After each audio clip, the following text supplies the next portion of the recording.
போதைப் பொருளுக்கு எதிராக தொடர்ந்து குரல் எழுப்பி வந்த சமூக ஆர்வலரை ரவுடிகள் அரிவாளால் வெட்டிய சம்பவம் பெருங்குளத்தூர் பகுதியில் அதிர்ச்சியை ஏற்படுத்தியுள்ளது. தொடர்ந்து போதைக்கு எதிராக பிரச்சாரம் செய்வதால் ஆத்திரமடைந்த போதைப்பொருள் தொடர்புடைய சமூக விரோதிகள் இச்செயலை செய்ததாக கூறப்படுகிறது.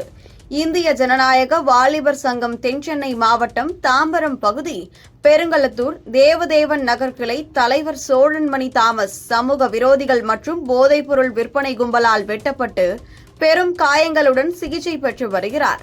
சமூக விரோதிகள் 5 பேர் மீது 6 பிரிவுகளில் வழக்கு பதிவு செய்யப்பட்டுள்ளது.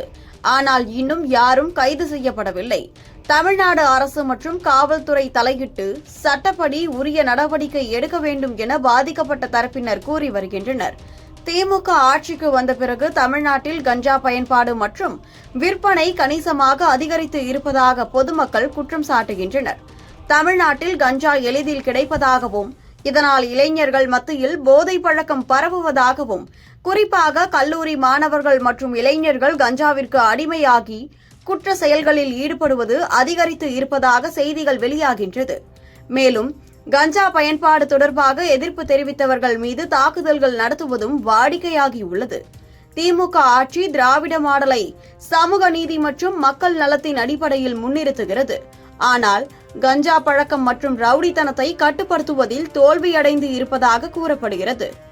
இந்த பிரச்சனைகள் மக்களுக்கு திமுக ஆட்சியின் மீதான நம்பிக்கையை கேள்விக்குறியாக்கியுள்ளது.